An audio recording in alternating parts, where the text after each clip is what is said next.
Hindi na yata si Angel. Si Angel, nandun, nasaan ba siya ngayon? Nasa... Live yata. Live. Saang lugar ba siya ngayon? Sa Ansons, sa Ortigas. Ansons. Ayun, nakikita namin si Angel.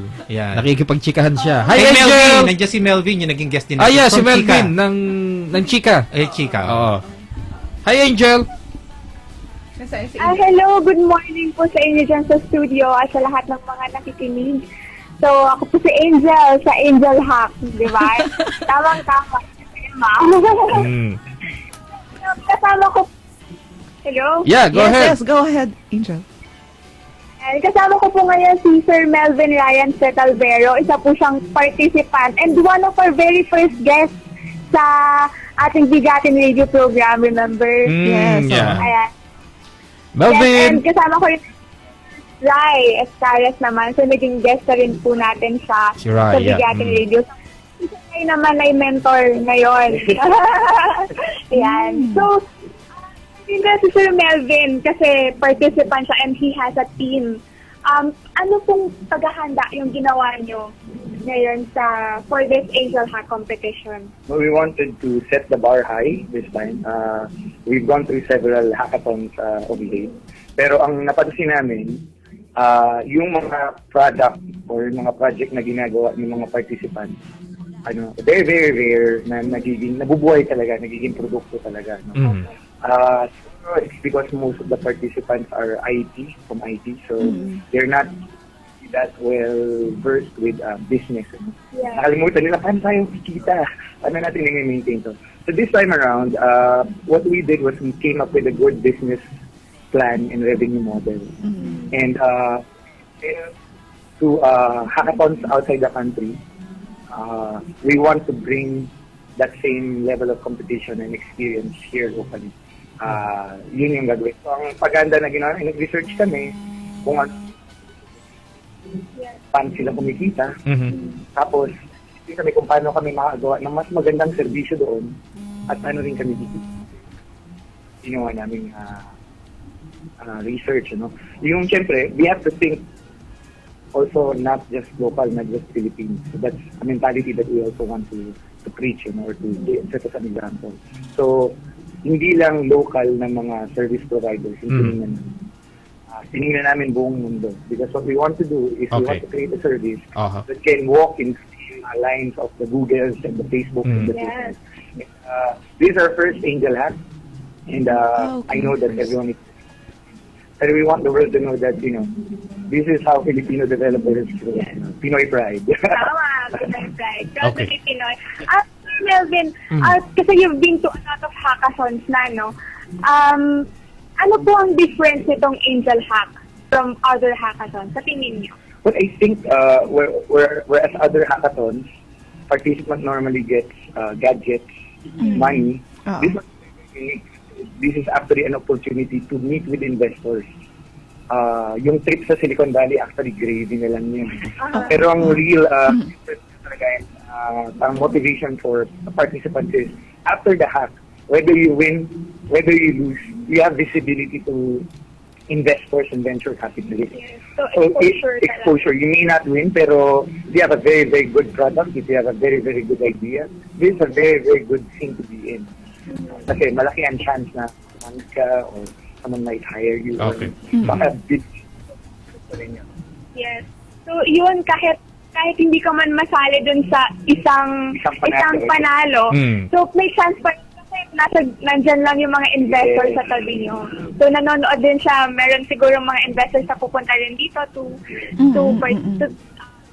mag-oversee ng competition. So, si Sir Rai naman. So, before, kayo naman yung sumasali. Tapos ngayon, mentor na kayo.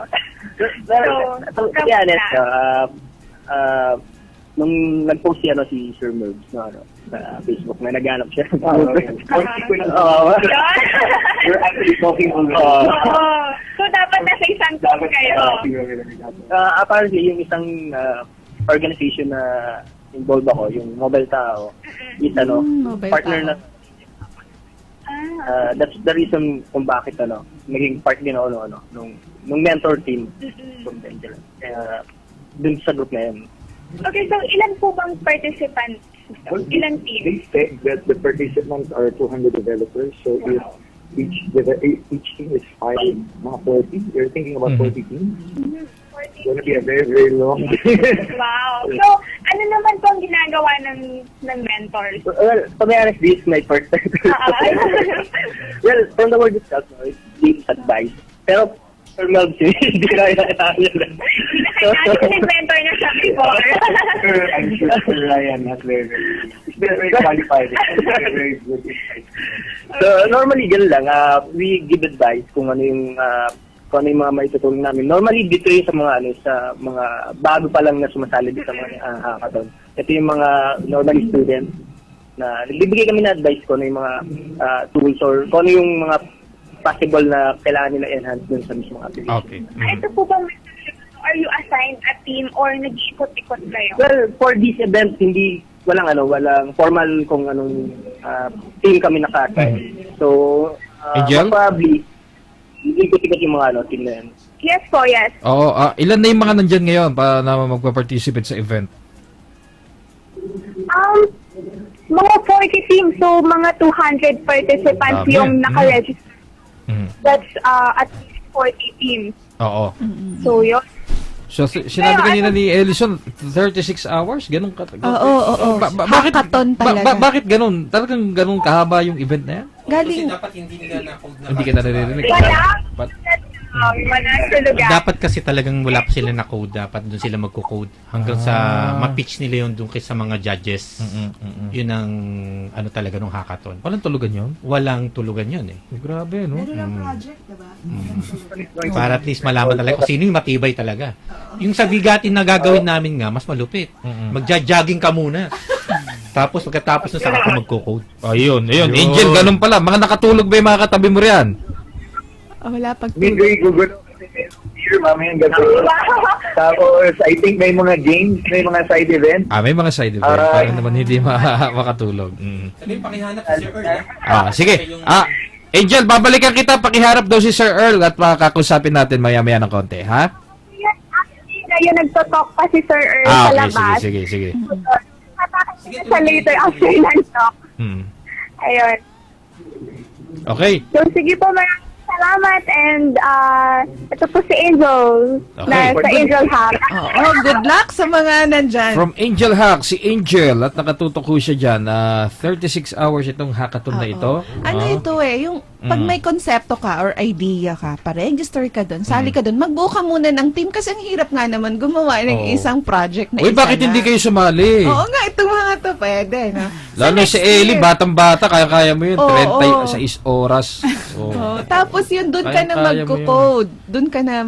Doon ka na magpre-present. So, after 36 hours, meron na tayong panlaban para sa Silicon Valley. Saan niyo, Sir Makoy? Ikaw ba nakatry ka na ron sa Mag-Joy? Hindi pa, pero ganun, ever since nung nag-work ako sa IT company, halos ganun na rin araw-araw. Nangyayari. Kasi parang lagi kang hackathon. Di sana sumali ka, praktisado ka na pala eh. Mabilis. Hindi, ganun ba talaga katagal? O para gumawa ka ng isang program, palagi ko ganun katagal. Hindi ba pwedeng itigil muna, uwi muna tayo, balik tayo bukas, ganun? Hindi diba? Nandun na lahat kayo. Hindi ko mag-get. Matibaya talaga. Kaya hackathon. Kasi pagka hindi na hackathon eh. Medyo hackathon lang, hindi pwede. Talagang full hackathon ang tawag. May 215 talagang desididong sumali. Oo. Ganun talaga yon. Alam nila talaga 36. Pag inantok ka, uwi ka na, talo ka na. Parang ganun. Naku, parang survivor pala ito, no? Talagang ganun. Yan, na technology naman ang pinag-uusapan. Pero, Ma'am Rose, ang Pinoy, ano bang dating sa IT? Talagang lumalaban ba tayo? Tayo ba'y, sa tingin ho ninyo? Yes, sir. Proud Pinoy daw. Dapat. Magagaling naman po yung mga Filipino programmers. Ay, naniniwala ako riyan. Di ba yung... may laban yung number po 1 tayo hacker, di ba dyan. Pinoy? Sabi nga. Ayun, at saka... Actually, yung Kahel OS nga po, 100% Pinoy po yun. Na pinag-uusapan po sa ibang countries. Tapos nag-number 2 po kami nung last December. Wow. Sana ipagamit na natin yan sa schools. Mag-campaign tayo sa schools na gamitin ang Kahel OS. Yes. Ano ba yung Kahel? Operating Ano ang system po Pasensya. siya. Na, bali, it's derived from the Arch Linux. Tapos, in-enhance na lang po siya at Oo. dinevelop niya. Tapos naging ka-HelOS na po siya. Ayun, makipag-collaborate po tayo sa PSite, yung pong mga IT Yes, educators. ma'am. Ginagawa. I-ano po natin, i-campaign po natin ang ka-HelOS kasi mura, libre. Yes, ma'am. Ayun, at saka gawang Pinoy, no? Sabi ko nga, ayan ang kagandahan ng teknolohiya ngayon, na wala siyang boundaries. Basta nandyan siya sa internet, anybody can access at pwede nga siyang magamit, lalo na Right. yung open source, no? Kaya ang tanong, kaya ba nating sumabay? Oo, kasi available siya sa lahat. So, Yun. ang pagkakaiba natin, resilient ang Pinoy, kaya ng 36 hours makipag-hackathon, ibig sabihin, magaling nga ang Pinoy. Well, even sa mga ano talaga di ba? Laking tulong ho nung internet, sabi nga. And even sa side nila Boss Manny, di ba? Yung promotion ng product through online. Yung bang mga nag-i-inquire sa inyo, karamihan talagang nakikita nila yung mga properties through online po. Yeah, oo.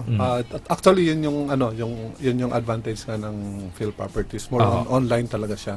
We are one of the pioneers in real estate, online marketing. Ayun. Kasi kung lahat ng lugar pupuntahan nyo para abutan nyo ng Flyers, yeah. Magastos, hindi ganun, di ba yung pagpapakalat ng mga impormasyon. Saka ang galing lahat to nung binibenta nyo, nandito na. Kumbaga, meron pa kayong mga tips, ano? Kung yung sa pagpili ho ng mga, halimbawa ako first, wala akong halimbawa pa nabibili mga property, bagong graduate ganyan. Ano ho yung sinasuggest ninyo? Kumuha na ba sila ng house and lot or mag-condo muna? Well, mas maganda kung condo muna. Bakit po? Kasi kung kalimitan ng house and lot medyo malayo. Kung bago ka pa lang, hindi mo pa kaya mag-afford within Metro Manila. Ay, mahal dito. Oo. So, siyempre kung bata ka pa, medyo very active ka, di ba? So, mas maganda kung nakatira ka na sa condominium. Ang range ng presyo, Ang range ng prices ngayon ng mga condominiums, yung mga one bedroom, mga level. Siguro yung kung pre-sale ka bibili, siguro mga 1.6 to 2 million, ganyan. Yung pre-sale, yung wala pa ho, hindi pa ongoing.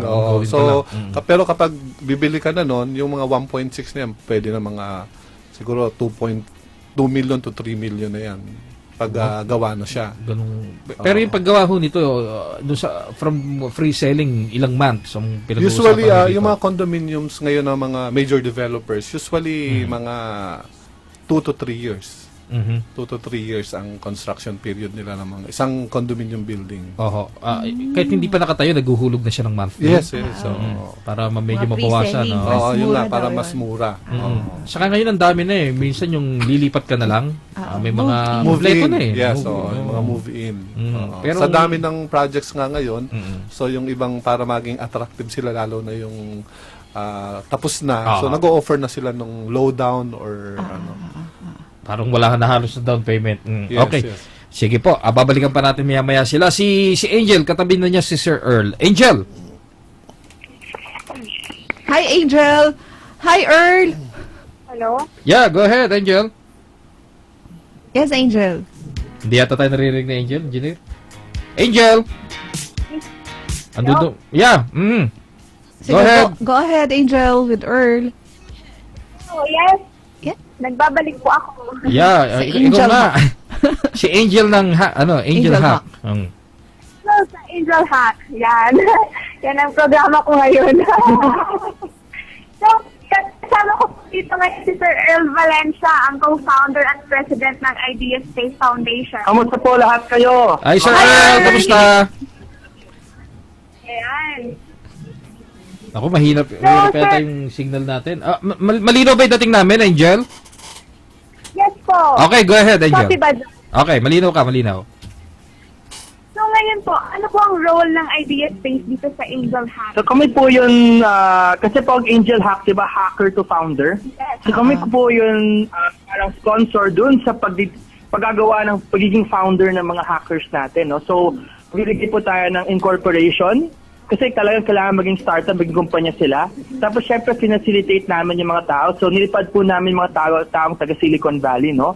So taong taga TechCrunch, founder and CEO po ng Angel Hack sa buong mundo, nandito pa ngayon sa Manila. Wow. Exciting dahil sabi namin, let's bring Silicon Valley to the Philippines. to hopefully bring a Filipino to Silicon Valley. Wow. So itong hackathon na to ay hindi lang siya basta competition na after ng competition tapos na. Hindi. Talagang gusto po namin na isa sa mga mananalo ngayon, siya po yung magiging parang flag bearer po natin sa Silicon Valley kasi mananalo dito, i-compete sa ibang mananalo sa buong Angel Hack sa buong mundo. Yes. Wow. So yun, I heard po na at least 200 participants po yung nandito ngayon sa Angel Hack. Ito po bang number of participants na to ay nag-exceed sa expectations niyo? I think po, na-sold out po namin mga 4 days before today madami po, as in mga hundreds pa siguro nagsasabi na sana makapasok po kami, pero capacity na po talaga I think it's one of the biggest hackathons in Manila, no? In a long time. So talagang we're proud po of what happened here and the excitement that's happening today. Kasi itong Angel Hack is also the biggest hackathon all over the world, Correct. diba? It's the world's biggest hackathon. Yeah, so sa pagtingin po natin sa Angel Hack dito sa Philippines in the future, do you think magkakaroon po ng Angel Hack sa ibang places like Baguio, Cebu, Actually, we wanted to say this is supposed to be Angel Hack Philippines. No, not necessarily Angel Hack Manila, pero syempre nasa Manila lang yung host city natin. So perhaps in the future, and I'm gonna say that's the guarantee, no? Baka we could have Angel Hack Philippines in Cebu or Angel Hack Philippines in Baguio. Para yung mga tao sa buo, actually may mga tao dito taga Davao, lumipad dito, no? So ganun po I think we want to figure out para Olympics to. Who is the best of our country? How do we compete with the world, no? Siyempre, walang Olympics yung hackathon, no? So ito na yung Olympics sa mga hackers sa buong mundo. Ayan, so very, very exciting. Sir Earl, judge din po kayo, no? I think I'll be a sponsor judge, no? So I'm just gonna take a look at yung mga tao on the business side kasi siyempre may expertise, siyempre engineer po ako. Pero hindi ako po super galing na hacker.